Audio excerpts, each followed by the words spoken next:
हरे कृष्णा। धृतराष्ट्र ने पूछा, संजय, अमित तेजस्वी दुर्गश वीर आचार्य द्रोण ने जब रोष और अमर्ष में भरकर संजयों की सेना में प्रवेश किया, उस समय तुम लोगों की मनोवृत्ति कैसी हुई? गुरुजनों की आज्ञा का उल्लंघन करने वाले मेरे पुत्र दुर्योधन से पूर्वोक्त बातें कहकर जब अमेय आत्मबल से संपन्न द्रोणाचार्य ने शत्रु सेना में पदार्पण किया, तब कुंती कुमार अर्जुन ने क्या किया? सिंधु राज जयद्रथ तथा वीर भूरिश्रवा के मारे जाने पर अपराजित वीर महातेजस्वी द्रोणाचार्य जब पांचालों की सेना में घुसे, उस समय शत्रुओं को संताप देने वाले उन दुर्गश वीर के प्रवेश कर लेने पर दुर्योधन ने उस अवसर के अनुरूप कार्य को मान्यता प्रदान की। उन वरदायक वीर विप्रवर द्रोणाचार्य के पीछे पीछे कौन कौन गए और युद्धपरायण शूरवीर आचार्य के पृष्ठभाग में कौन कौन गए? शत्रुओं का मर्दन करने वाले द्रोणाचार्य पांचालों की सेना में प्रवेश करके कैसे मृत्यु को प्राप्त हुए? रात्रि के समय जब समस्त योद्धा और महारथी एकत्र होकर आपस परस्पर जूझ रहे थे और पृथक पृथक सेनाओं का मंथन कर रहे थे, उस समय तुम लोगों से किन किन बुद्धिमानों की बुद्धि ठिकाने से रह सकी? तुम प्रत्येक युद्धों में मेरे रथियों को हताहत, पराजित और रथहीन हुआ बताते हो। जब पांडवों ने उन सबको मतकर अचेत कर दिया था और वे घोर अंधकार में डूब गए थे, तब मेरे उन सैनिकों ने क्या विचार किया? संजय, तुम पांडवों को तो हर्ष और उत्साह से युक्त, आगे बढ़ने वाला और संतुष्ट बताते हो और मेरे सैनिकों को दुखी और युद्ध से विमुख बताया करते हो। सूत, युद्ध में पीछे ना हटने वाले इन कुंती कुमारों के दल में रात के समय कैसे प्रकाश हुआ और कौरव दल में भी किस प्रकार उजाला संभव हुआ? संजय ने कहा, राजन, जब वह अत्यंत दारुण रात्रि युद्ध चलने लगा, उस समय सोमुको सहित समस्त पांडवों ने द्रोणाचार्य पर धावा किया। तदंतर द्रोणाचार्य ने केकयों और धृष्टद्युम्न के समस्त पुत्रों को अपने शीघ्रगामी बाणों द्वारा यमलोक भेज दिया। भरतवंशी नरेश जो महारथी उनके सामने आए, उन सबको आचार्य ने पृथलोक में भेज दिया। इस प्रकार शूरवीरों का संहार करते हुए महारथी द्रोणाचार्य का सामना करने के लिए प्रतापी राजा शिबी क्रोधपूर्वक आए। पांडव पक्ष के उन महारथी वीर को आते देख आचार्य ने संपूर्णता लोहे के बने हुए 10 पैने बाणों से उन्हें घायल कर दिया।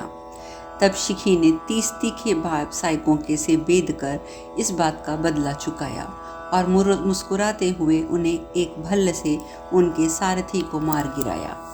यह देख द्रोणाचार्य ने भी शिबी के घोड़ों को मारकर सारथी को अभिवध कर दिया। फिर उनके शिर शस्त्र सहित मस्तक को धड़ से काट दिया।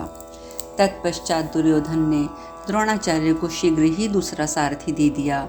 जब उस नए सारथी ने उनके घोड़ों की बागडोर संभाली, तब उन्होंने पुनः शत्रुओं पर आक्रमण कर दिया। उसने भीमसेन को बाणों से बींध कर घायल कर दिया।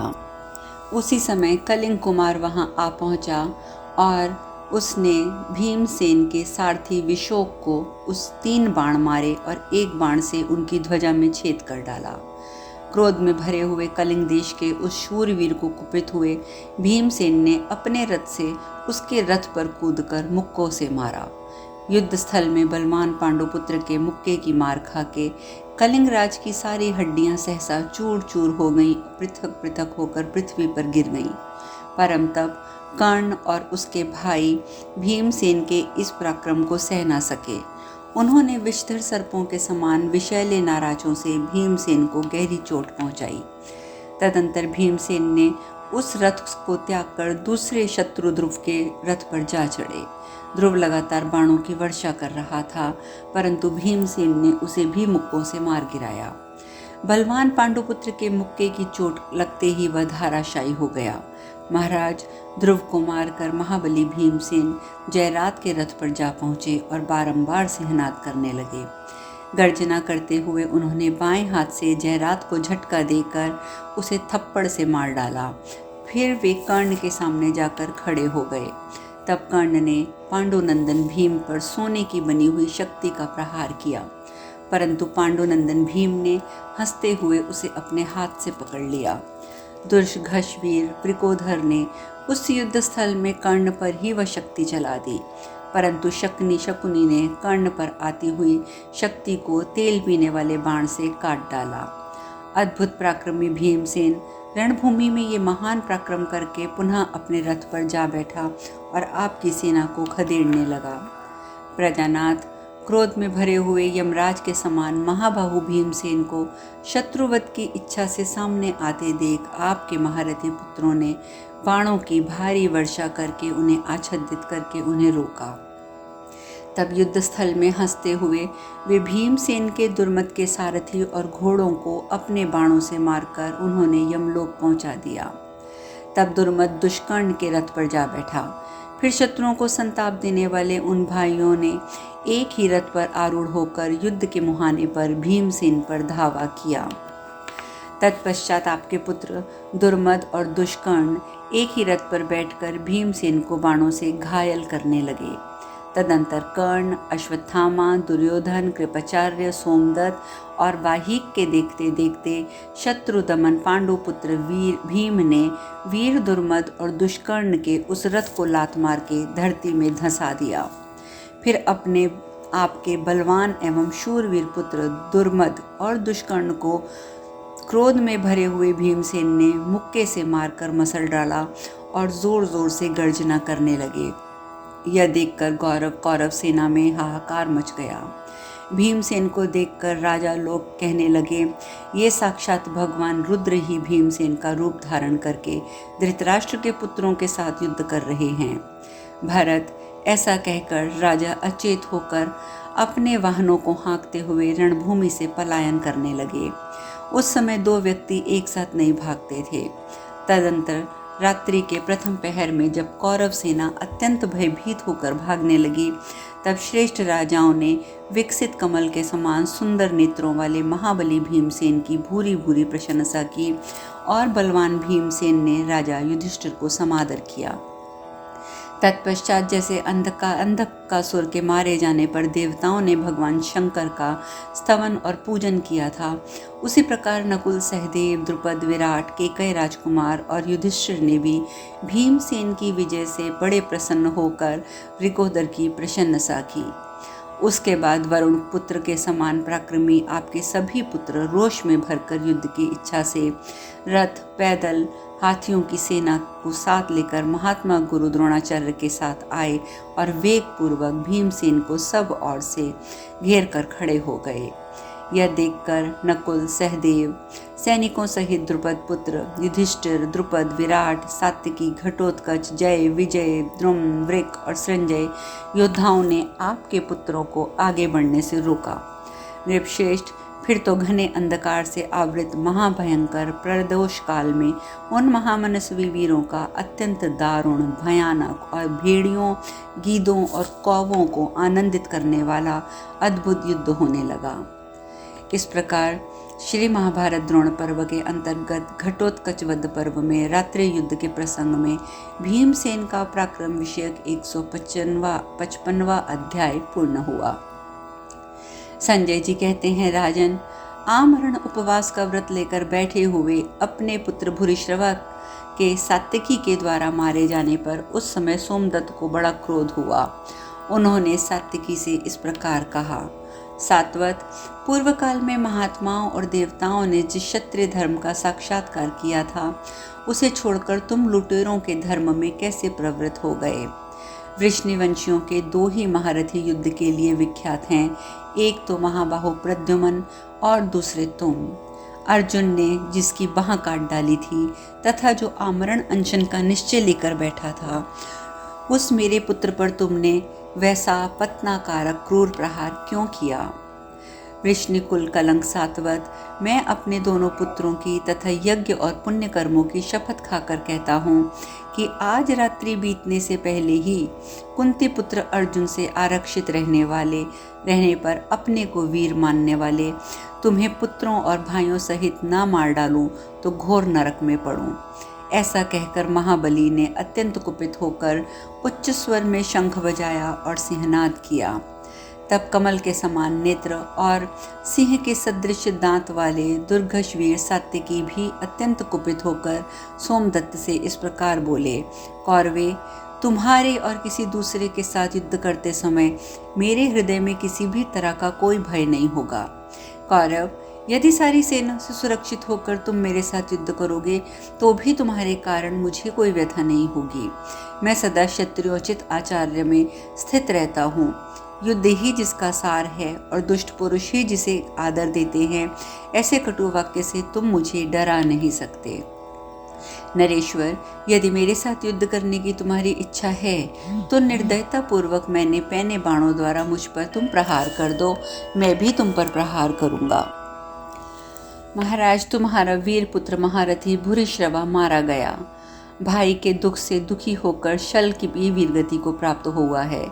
अब पुत्रों और बांधवों सहित तुम्हें भी मार डालूंगा। तुम कुरुकुल के महान महारथी हो, इस समय रणभूमि में सावधान होकर खड़े हो जाओ। जिन महाराज युधिष्ठिर में दान, दम, शौच, अहिंसा, लज्जा, धृति और क्षमा आदि सारे सद्गुण अश्विन भाव से सदा विद्यमान रहते हैं, अपनी ध्वजा में मृदंग का चिन्ह धारण करने वाले उन्हीं धर्मराज के तेज से तुम पहले ही मर चुके हो। अतः कर्ण और शकुनी के साथ ही इस युद्ध स्थल में तुम विनाश को प्राप्त होगे।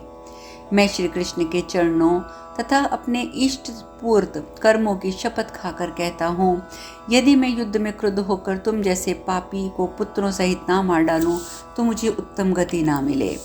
यदि तुम उपयुक्त बातें कहकर भी युद्ध छोड़कर भाग जाओगे तभी मेरे हाथ से छुटकारा पा सकोगे।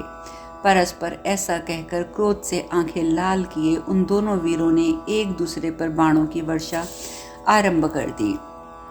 तदंतर दुर्योधन 1000 रथों और 10,000 हाथियों द्वारा सोमदत्त को चारों ओर से घेर कर उसकी रक्षा करने लगा।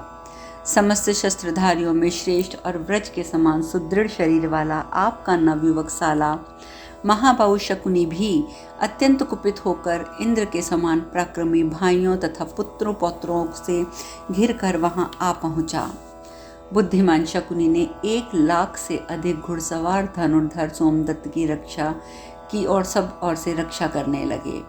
बलवान सहायकों की से सुरक्षित होकर सोमदत्त ने अपने बाणों से सात्यकी को आच्छादित कर दिया। राजन, उस समय परस्पर प्रहार करने वाली सेनाओं का कोलाहल प्रचंड वायु से विशुद्ध हुई समुद्र की गर्जना के समान प्रतीत होता था। सोमदत्त ने सात्यकी को 9 बाणों से बींध डाला। फिर सात्यकी ने भी सोमदत्त को 9 बाणों से घायल किया। सोमदत्त को युयुधान के बाणों से पीड़ित और आचेत होता हुआ देखकर द्रोणाचार्य यदुवीर सात्यकी उसका वध करने की इच्छा से उसकी ओर दौड़ पड़े। द्रोणाचार्य को लगा कि ये युद्ध तो सात्यकी और सोमदत्त का था, परंतु यहाँ बीच में युयुधान कहाँ से प्रकट हुआ। द्रोणाचार्य को आते देख युधिष्ठिर आदि पांडव वीर यदुकुल तिलक महामना सात्यकी की रक्षा के लिए उन्हें सब ओर से घेर कर खड़े हो गए। जैसे पूर्व काल में त्रिलोकी पर विजय पाने की इच्छा से राजा बलि का देवताओं के साथ युद्ध हुआ था, उसी प्रकार द्रोणाचार्य का पांडवों के साथ घोर संग्राम आरंभ हुआ। तत्पश्चात महातेजस्वी द्रोणाचार्य ने अपने बाण समूह से पांडव सेना को आच्छादित कर दिया और युधिष्ठिर को बींध डाला। फिर महाबाहु द्रोण ने सात्यकी को 10, धृष्टद्युम्न को 20, भीम को 9, नकुल को 5, सहदेव को 8, शिखंडी को 100, द्रुपद पुत्रों को 5-5, मत्स्य राज विराट को 8, द्रुपद को 10, युधामन्यु को 3, उत्तमौजा को 6 और अन्य सैनिकों को अन्यान्य बाणों से घायल करके युद्ध स्थल में राजा युधिष्ठिर पर आक्रमण कर दिया। राजन, द्रोणाचार्य की मार खाकर पांडुपुत्र युधिष्ठिर के सैनिक अर्तनाद करते हुए भय के मारे 10 दिशाओं में भाग गए।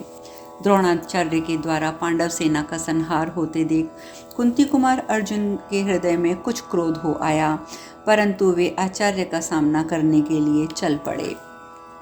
अर्जुन को युद्ध में द्रोणाचार्य पर धावा करते देख युधिष्ठिर की सेना पुनः वापस लौट आई। राजन, तदंतर भरद्वाज नंदन द्रोण का पांडवों के साथ पुनः युद्ध आरंभ हो गया।